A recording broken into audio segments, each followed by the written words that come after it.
Hey everyone, on this special podcast episode, we are going to dazzle you with a story about someone that we've known for a very long time in the computer industry that has finally gotten to the point where he can make the products, 100% the products he wants to make. And I want to make this kind of an inspirational story because he started at the age of 14, just as a forum lurker, but now he's making some amazing cases under the name of HYTE. And he has aspirations to make this not only the biggest brand that he can, but he also wants to make where he came from, which is NZXT, a company that actually went public. Not public, but they took a big investment. They took an investment a while ago. So there was belief in that company, which he helped form in the early days. And now he wants to create his own and put his own mark on the entire industry, which I believe is freaking amazing. But what's more amazing is the journey that he's taken to get here. This is Rob Teller from HYTE, and he's the product director of this fledgling company. Now, the company hasn't been around for a very long time, has it? No, it's been about 2 years. It got formed just on the tail end of COVID. Okay. Yeah. So you had a lot of time to think about the products while you were in isolation. Well, that's the thing is I didn't know it was going to happen. Wow. I had been doing my own startup during COVID, and then the opportunity came, and it's like, do you want to come back into the computer industry? And I was like, it's been long enough. Okay. So you were ready at that point to kind of go back in. Yeah. But let's dig into where you came from. So as I alluded to, you were 14 and you were a community manager. Actually, you started as a forum guy on the NZXT forums, and then you became a community manager, right? It happened pretty quickly. So when I was young, I spent a lot of time on like illegal download forums and like just we're like learning the inner workings of like where do cracks come from for software and how does that get distributed? And the long and short of it is I ended up owning my own illegal wares forum with like 50,000 members. Wow. And I think I was about 12 or 13 at the time. So you're really good at building communities. I mean, that was definitely a thing I was doing back then. And around 14, I had inherited some money and I wanted to build my own computer. So it was my first computer, and the case I bought was an NZXT Lexa, the original aluminum Lexa, because it looked different. Like I looked at every single case and they all looked the same. Yes. And if you're gonna build if you're gonna build your first computer, you want it to feel special and not like something off the shelf or like a pre-built. And so I'd purchased that, and it was the thing I felt most personally connected to, much more so than the motherboard, much so than the graphics card. Well, I mean, if you look at the PC, it's the first thing you see is the case. You don't see the components inside, unless you have it's the identity, right? It's like face to the world. I mean, right? Even I'm looking at your skin right now. Like you're more than you're more than your skin. But the thing that I am seeing, the physical embodiment of Steve, is your skin. So it's kind of very similar when it comes to a casing for a computer. And I went onto their website and I went into the community, and they still use like the the cases, their forums, the Envision Power Board. It was like the logo for the forum software. They didn't have their own logo on it, and so I took their logo and I wrote some like the HTML code because I'd done forums for so long. And I sent it to Johnny, and I'm like, hey, here you go. If you want to use this, go ahead. This is like the third day I'm a member on the forum. Like this was not. You're already contributing. And so it was very, very quick where it was like, hey, you're good at this. Do you want to help? And so I had done that, like starting at 14, on and off for a little while. High school happens, girls, cars, work. And so you sort of fall back. But I was always a like super bad student.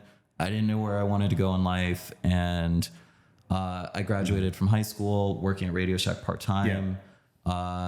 Community college, like I failed more classes than I was taking, like very basic classes because they just didn't care. There was no direction.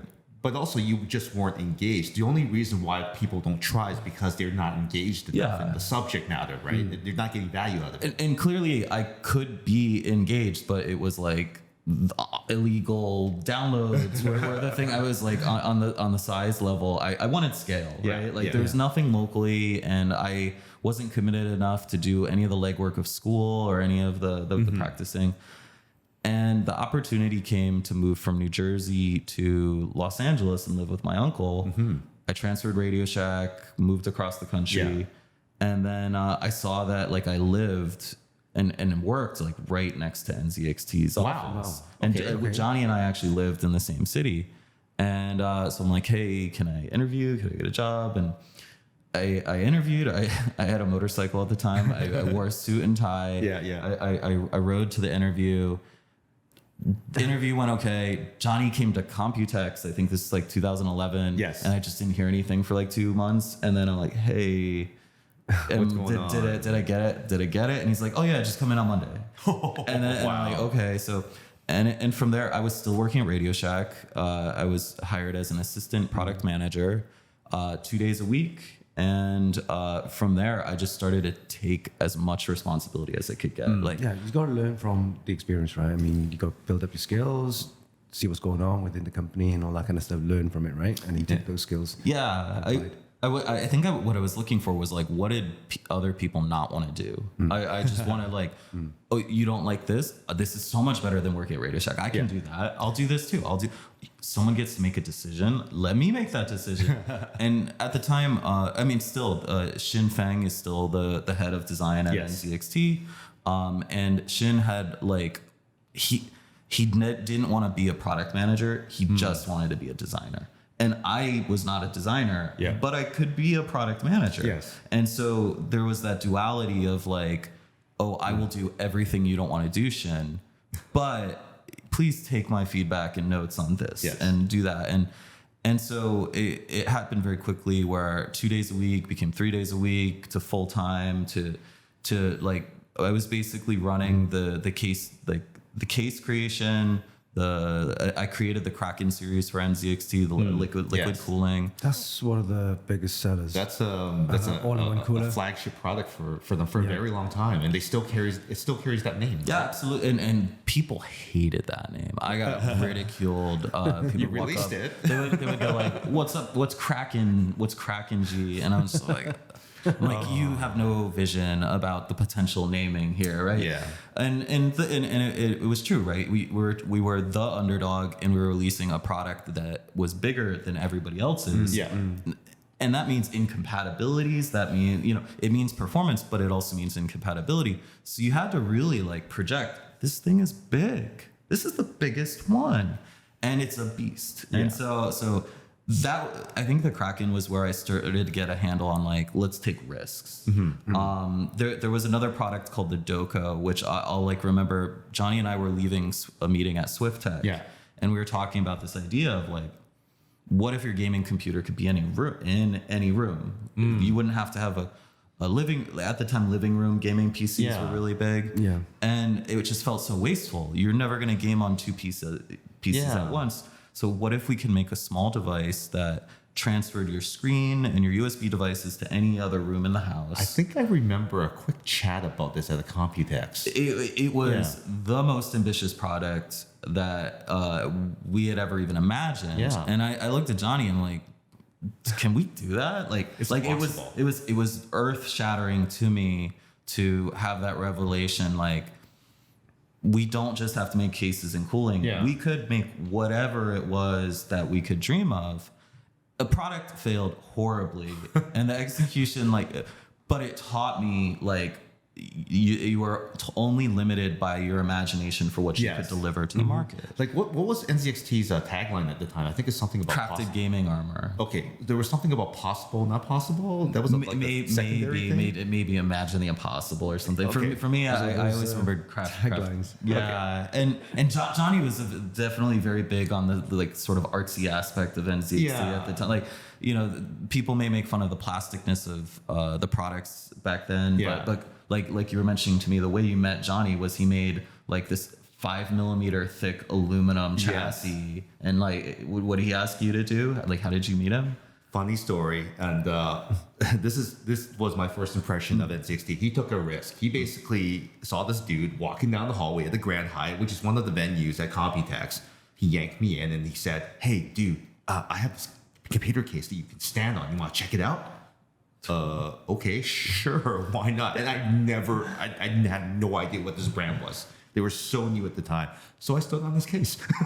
I'm like, this is really cool, Johnny. Nice to meet you, man. So that was my first impression of Johnny. So he definitely is a risk taker because there was nothing to risk. I was just some dude. Yeah. Like, I could tell him to screw off or just, meet him halfway and say, okay, fine, what do you got?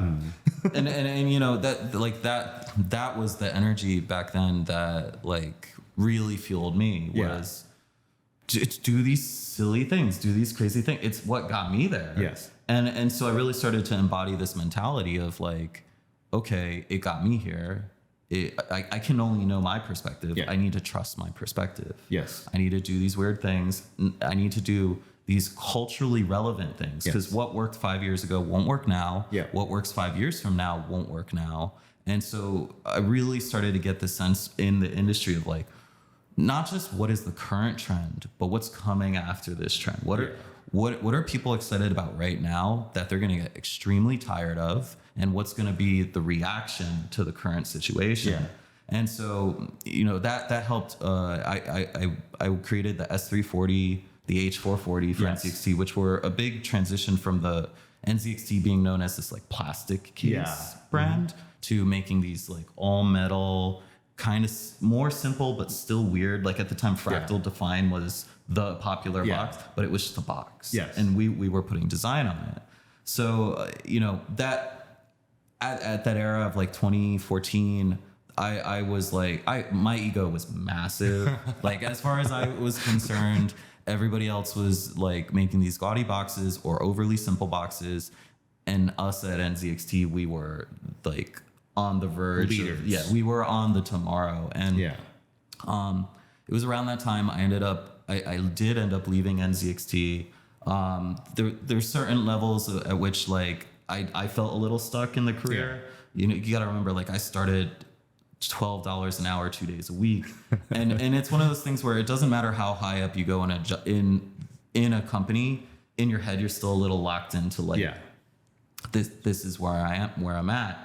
So I ended up going to Asetek and doing sales. Okay. And that was a ton more money, like ungodly amounts of money at the time. I think I was making 5 times the amount of money I was making at NZXT overnight. That's at significant. Asetek. You gotta make the jump as your career. So if there's an opportunity there, just go for it. Yeah. And that's also experience as well too. I mean, you've been doing Definitely. this part for so long. Sales, that's interesting. I know everything about this industry. Let's see what happens. Yeah. Right? No, my grandmother was extremely supportive, and my grandfather, who has been a trade salesman his whole life, was just like, you made such a mistake. Like NZXT, Really? clearly NZXT is like a good place for you. Yeah. Clearly they've supported you. You're gonna go and do sales. Even if you sell more, can they even deliver the product? Yes. What happens when people don't want that product? Like, and my grandmother was just like, you're 24. Like go do whatever it is. Yeah. I mean, you're still young. I mean, there's plenty of opportunities up there. So like I went into that. I killed sales for Asetek. I grew revenue, or like my section of revenue, I grew 4x inside 2 years. I ended up becoming like a full-time sales. That was contract. And then I became the salesman to sell to NZXT. Yeah. I was selling to Intel, AMD, Alienware. Eventually I got EVGA. Every SI, I was selling to iBuyPower, CyberPower, Main Gear, Origin. You're old friends. The digital stuff. And so now this became like, I knew at least everybody in the country. Yes. Every SI, I knew them. Even at the big scale, like Alienware. Yeah. This got me into rooms with people that previously I would look at as competition. Yeah. Where now I'm their supplier. Yes. And so this puts a very interesting dynamic of like, hey, you remember me? Like, now I know all this stuff. Let me help you out because I'm coming by every couple of while. And the big one for me during that job, our manager at the time, John Hamill, who was still at Asetek, is like an incredible leader. He like taught me how to reframe the idea of like, you grow up trying to save money. You grow up trying to be sort of thin on your spending, and John Hamill's like, no, my time is more valuable than anything. Yes. I like a lot of people throw their time around just to make any amount of money. John Hamill's like, it's not worth our time. Not worth our time. Time is money. And money is time. That's right. And so, you know, with the leadership of John Hamill and who I could start to get into the room with, this like. I was really getting excited about this, but I was still sales. Yeah. And if anyone knows anything about Asetek, they know that their product development isn't exactly like progressive. It's safe. I mean, the P word that you would call is patented. And the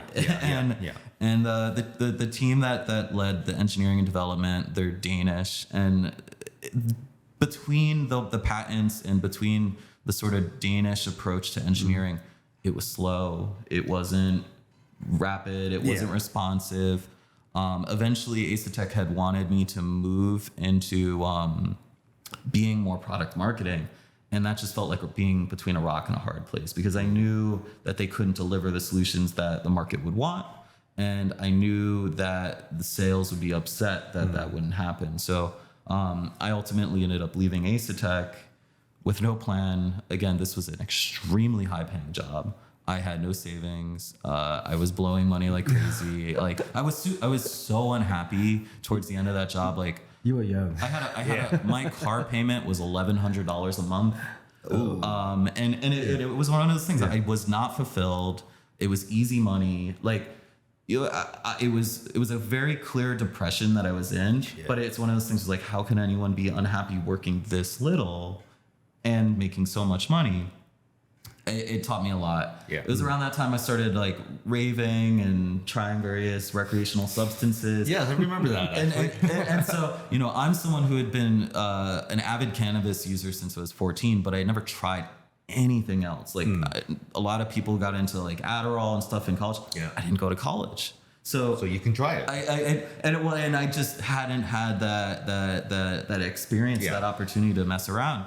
And so I fell really deep into the raving community. I'm still enjoying that space a lot. And so I think that was a catalyst for me, like getting out of Asetek and finding happiness. And then Frank Azor, who I had met through like selling to Dell and Alienware. I adore Frank Azor. He's one of like my favorite humans on the planet. And Frank gave me just like a contract gig at Alienware, sort of, what's the future look like of gaming? Road mapping. Like not even road mapping, but like dream vision boarding, basically like high concept vision boarding that was enough to cover my rent because I had blown with so much money. And it was awesome. I enjoyed the recreational substances as I started to dream about what could Dell do in the future. What does gaming look like in the next 10, 20 years if Dell executed on it? Not NZXT, not Asetek, not these relatively small companies, but if Dell put their full weight behind the direction of PC gaming. What could actually be done?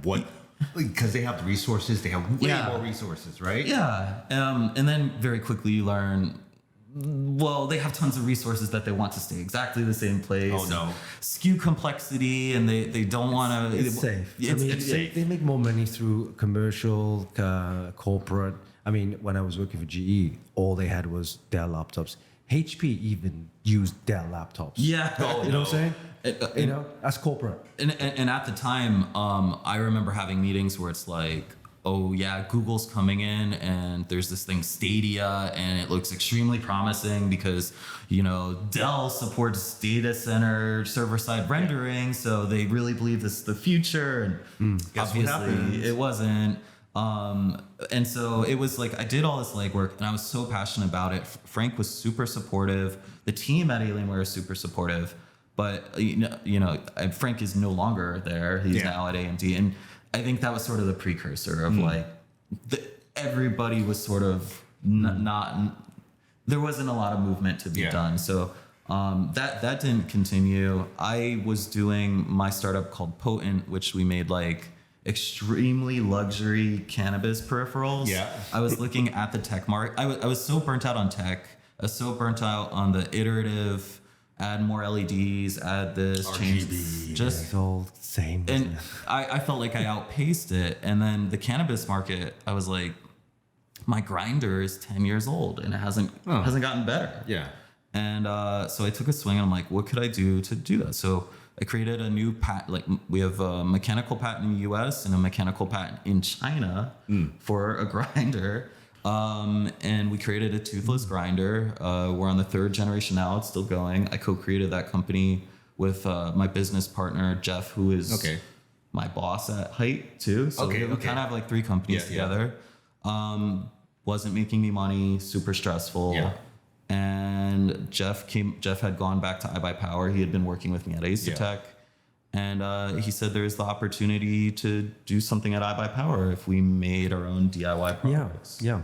And That's wanted to find out how HYTE started. Yeah. So this is the height of. This is the road up to All right. Here we go. So, February 2021, it didn't even have a name yet. We had a marketing agency come up, like, what 4-letter names could we get? That was, they were like, we think we could get HYTE.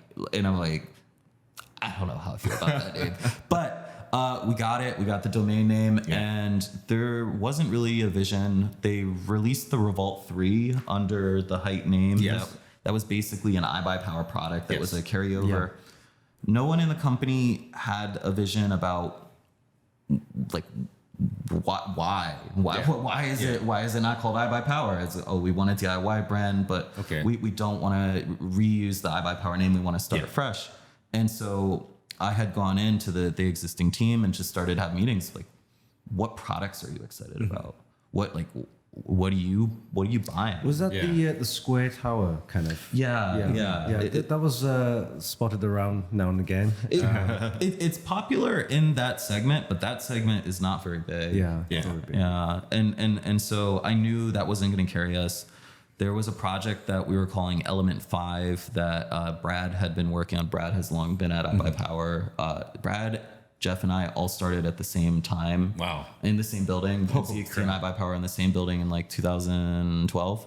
Brad has been at iBuyPower that whole time as a project manager. Now he's the lead project manager and of the lab department. And so they had been working on a case called Element 5 that had these like 4 glass panels, and you could like take one out and put mesh in. I was like, who cares? Like in a very honest way. And it's part of the blessing and the curse. Like there's a bluntness about, does someone care about this? Is this exciting? And I just started, I'm like, this is not exciting. If this is the follow-up to Revolt, this is not a company I really want to be at. And so I started we whiteboarded it. I have a photo I could show you of the whiteboard where it was like, what's hot right now? What's like being deprecated right now? And it was like 3.5-inch drives are being deprecated. 2.5-inch drives are being deprecated. NVMe is taking over. SLI, dual card graphics, deprecated. And so it was like, what is the form factor of a case that we could make if we didn't try to support all the things to try to grab all of the customers that we possibly could? What if we built in vertical graphics? What if it wasn't optional? Like what if we did all these things to make a case that no one would dare make because it might cause compatibility issues? The market's big enough though. It is. We could, some people want sports cars. Some people want a little tiny coupe. Some people want big G-Wagons. But most of the products in the market were still sort of middle of the road. To coin, not coin the phrase, someone else uses this term. I can't remember who it is, but it's almost like the case industry is half pregnant on emerging technologies. Pregnant is the perfect word. This is such a John Hamill thing. It's like people get pregnant on ideas. And when you take away compatibility, the initial reaction is you are alienating part of the market. And so the case that I'm talking about ultimately became the HYTE Y60. And one of the most distinguished features is you cannot do horizontal graphics. We reviewed that, and it became popular because the glass panels weren't just 4-sided. They weren't four-sided. Three-sided. Yeah, the three corner. Right? Yeah. So that was something different, and a lot of people just asked me a question. That looks like a fish tank, right? You know that it didn't come up a single time. No one said that until we released the case. Yeah. No, internally, it was never said. It was so different, and people were going, "Wow, okay, I can put this on this side, and this glass panels in the middle is like a third corner. Like it's different, totally different, and it attracted a lot of interest. So that's one of the. And an NHD 15 or 14 is not going in that thing. Yeah. No, it's not. It was built specifically from the ground up to support AIO or water cooling, right? And we knew the quantities on like liquid coolers with LCD screens. Yeah. Sure, they sell a lot of like D14, D15s. Yeah.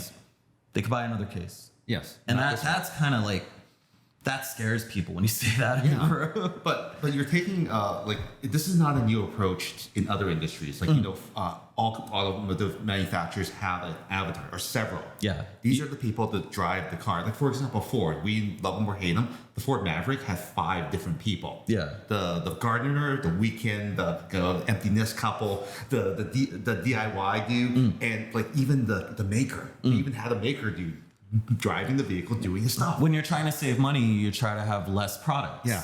We weren't trying to save money. No one ever told us. No one told me there was a budget. Yeah. So I was like, we're going to make this product, then we're going to make another product. Yeah. And we'll serve all these people through discrete products, just like any other high-end product. It's better to be discrete. Yes.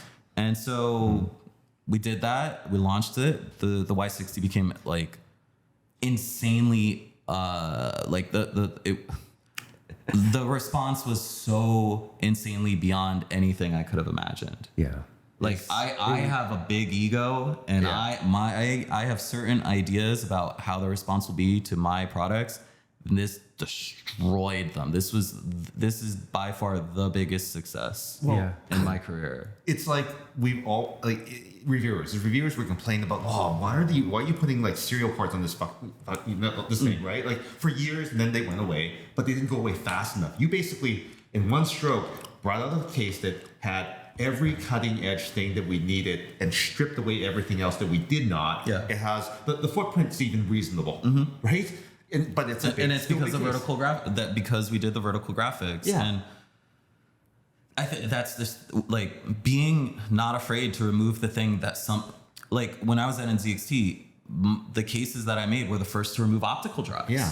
And we were the #1 seller of optical drive accessories. Yeah. So it's really about like, it's going to cost us some money now, but it's going to keep us relevant in 2 to 3 years. And that's so much more valuable. And you're also pushing the industry forward, kicking and screaming. But you did it, and you showed that it can be done. Someone has to do that. Someone needs to take leadership. That's why you're the project director, right? Yeah. So we did that, and it was around that time I knew we wanted to make a liquid cooler. Yeah. And so the reason we have only vertical graphics in the Y60 is because I knew I wanted a thick radiator. Yes. And so the liquid cooler has been in development since before the Y60. The keyboard was actually the first product that we started development on, but God, keyboards are hard. There's too many. Yeah. There's way too many. I think we've tried to launch the keyboard like 3 times now. I think we've probably spent almost as much developing. Normally on tooling a case, you spend maybe $400,000, $300,000 to tool like a full ground up case. The development of the Y60 was just shy of $1 million. Okay. Ooh. And the keyboard is now catching up to that, and it hasn't launched yet. But the version we showed at COMPUTEX this year, I'm like really blown away by it. The response has been amazing. This year we showed finally our Q60 the thick Q60 liquid cooler with 2 C's, and the thick FT12 fans. That 240 millimeter AIO outperforms any 360 millimeter AIO in the market. 240 can outperform a 360. Yeah, because of the thickness, because the surface area, right? It's the thickness of the radiator, right? The thickness of the radiator, plus the fans, plus the dual pumps, plus all the. And that can be mounted bottom, side, and top. If you can find a case that can fit it in those places, we designed it specifically to fit on the sides of our cases. So by having vertical graphics in every case, that means that we have all this open space for the radiator to be thicker than normal. Because if you have a horizontal graphics card, you're limited by the distance between the socket on the motherboard and the graphics card.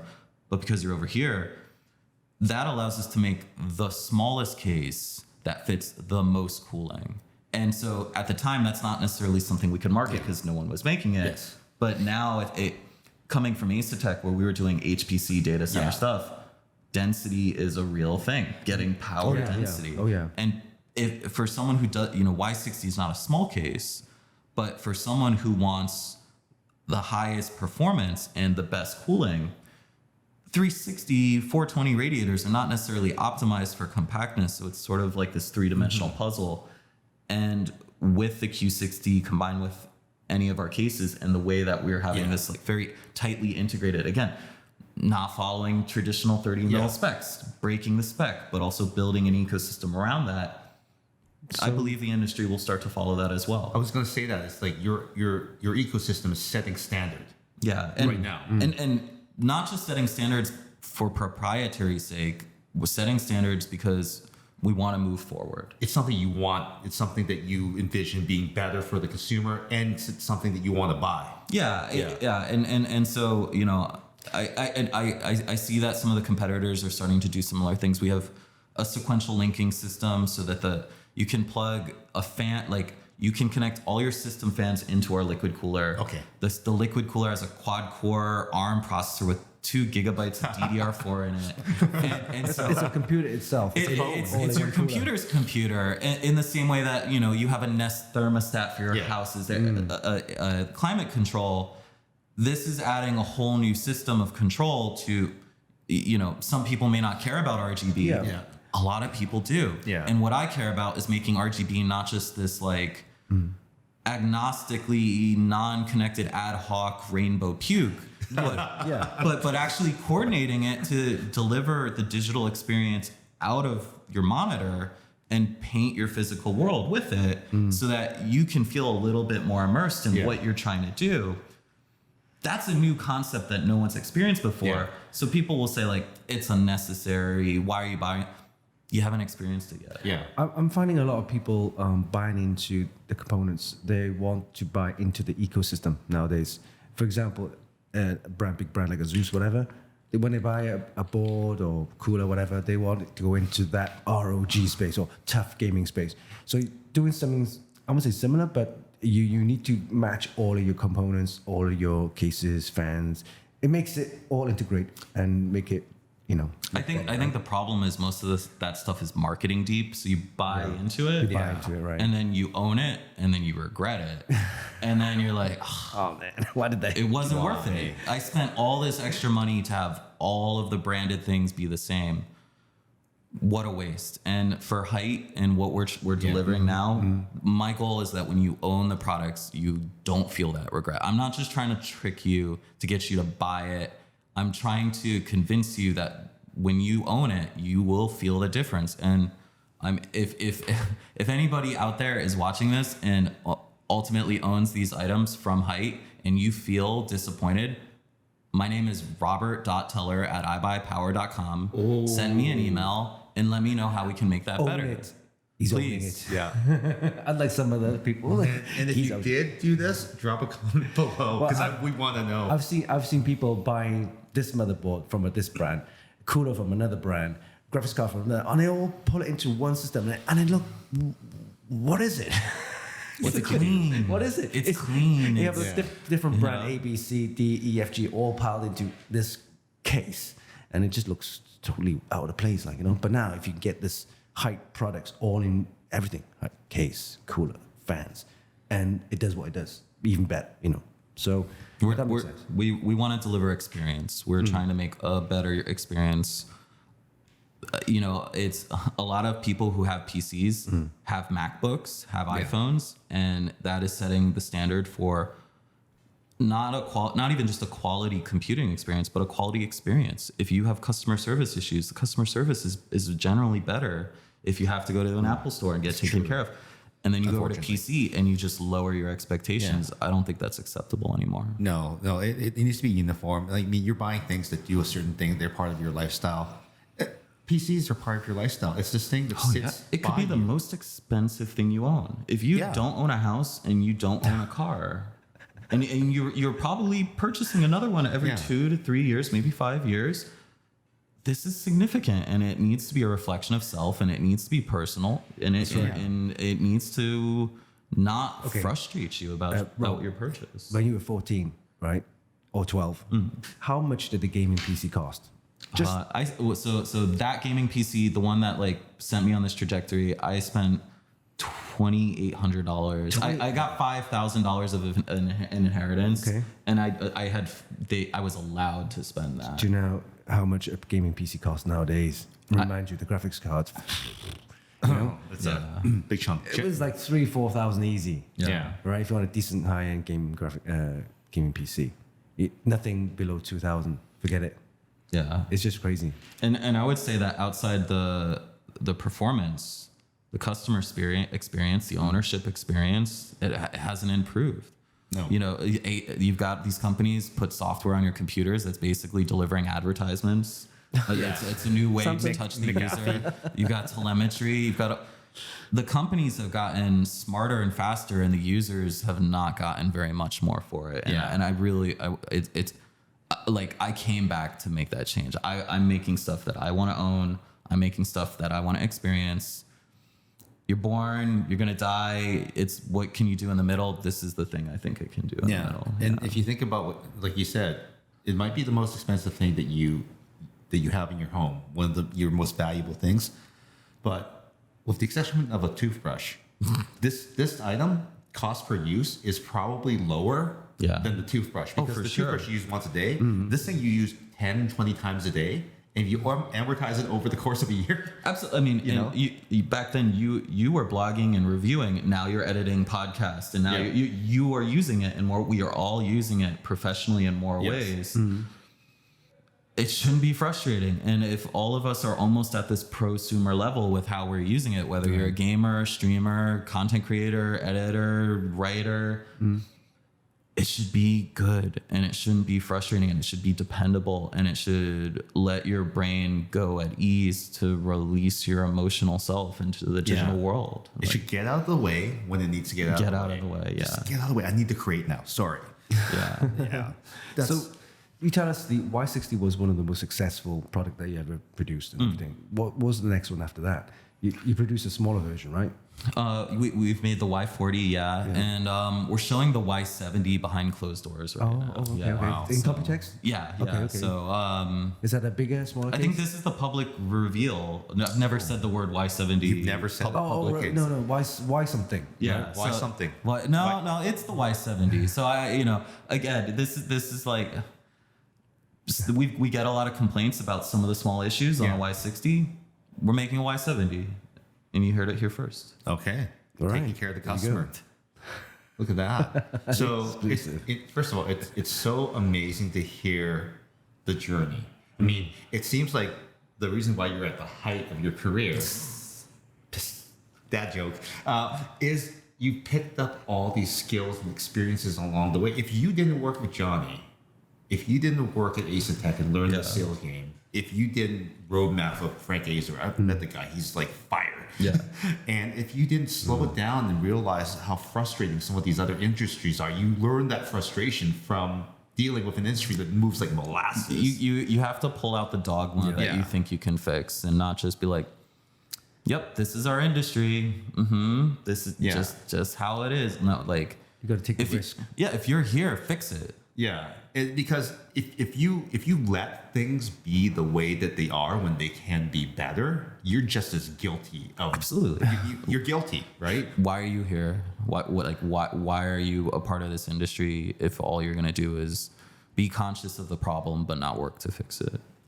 Well, Do you have any advice for people like yourself? I mean, you started at 14. There's a lot of 14-year-olds out there right now. Maybe my kids watching Dad's podcast. I hope they're not running massive legal wares forums. You know what? I would be so proud if they did something. I used to do that as well. Like that. Yeah. The common thread in the hardware industry is we all ran illegal wares forums just outside the statute of limitations. Yes, or Yep. participated in the perpetration of these. That's things. why. Yes. That's why we were young and you couldn't afford it, right? So Yeah, that I think the best advice is follow what feels fun. If it's fun to you, it's not necessarily fun to someone else. If it's fun to you, you're going to do it better than the person it's not fun for. So Okay. Always have fun, have kiddos. fun. Follow the fun Yeah. Follow the fun and until it stops being fun, and then do something else. do something else. yeah. That's Or right. make it a cause that you need to go out there with a mission. Make it fun again. Yeah, and make it fun again. Well, actually, a lot of people I know, the kids especially, you ask a question to them. I said, "What do you want to do when you grow up?" And a lot of them says, "I want to be a YouTuber Or a streamer. Oh, no, I want to You be hear that? famous. For famous. Well, what do you want to be famous for? Famous for. I don't know. I just want to be famous. That's not direction. Yeah.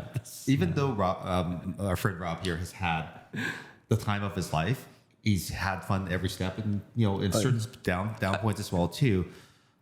Man, It's a journey. every journey, every part of that journey, what built you. Yeah, it wasn't all fun, but it directed me to where I need to go. Yeah. Yeah. You are where you are today because of the journey. Yeah, you trust the process. The process is part of it. You can't skip the parts that aren't amazing. Like that's part of it. So go It's through part it. of growth. Go through it. Okay. Well, that's some really solid advice, especially if you're looking to, become someone in the computer industry, whether it's a product manager, a community manager. It starts somewhere, and I hope Mr. Teller here has given you something unique, distinct, and maybe just a little bit magical to think about on your journey to being whoever you want to be. And on that note, I want to ask, where's my PC? Was this an iBuyPower PC or an I think- NZXT PC? I think this was the one that was modded at the 80 party. Oh my goodness! I remember we made the Star Wars. You didn't claim it, didn't you? Because I was talking to you. and then I think it went to Dwayne Carroll, He right? actually won a PC. I won that PC. Brad, the iBuyPower Lab team made a custom Star Wars modded PC, and then Steve and we were talking, and Now, what'd you find us? and then Dwayne Carroll ended up winning that, and that was the first party I had ever been to for the industry. I'm not mad. This This was is a a- wonderful story to tell. This was 12 years ago. This was 12 years ago. 12 years ago. I think Steven needs to be compensated, right? I can give you the fair market value for that computer today, which might be a pair of tickets to some Star Wars related intellectual property. How about a HYTE setup for my kids? Whatever you want from HYTE, I'm happy to provide Okay, it. because I'm gonna put my kids are 8 and 10. Get They your love kid, PCs. if your kid's in a Cooler Master broke hoopty, let me set them up in a HYTE Y60. They have nothing. They know Dad does PC stuff, but they have no idea. And they're just getting to that age where it's actually relevant, and They are PCs curious. such as zeitgeist, Yeah. and the pro, they want to be prosumers. My oldest son right. is I want a PC game. Can you tell me more about it? Early ages, they're in the consoles, right? And then we hit 11, 12 now. They want a PC. Yeah, they want to be where the friends are, Yeah, and the first friend that has parents that can afford to buy them a PC that breaks them out of the Xbox, PlayStation ecosystem costs the entire neighborhood money. Yeah, I know. That's the entire neighborhood because their kids are friends with the families and all that, right? Everything's multiplayer now, so it's these cluster bombs of upgrades. Boom! God. It's like a whole Well, streak, 50 Uncle grand. Rob, you will likely inspire the next generation of complaints because my sons will probably, hey, how is this like this? Why doesn't Uncle Rob build it like this? You tell him do something about it, okay? Yes. And All then right. that makes it okay to complain. And on that note, our podcast show has to end, and it's ending on a positive note. And hopefully, for the future looks brighter because little kids are building PCs. From myself and Winston, thank you so much for joining us for our Yes. podcast show. at COMPUTEX. We've gone international. And thank you so much, Rob, for talking to us. This was an absolute pleasure. I've never told this story in a sitting, so this was a lot of fun. Thank you so much. Thank you. Thank you. And we'll see you again. Bye. Bye. And we out.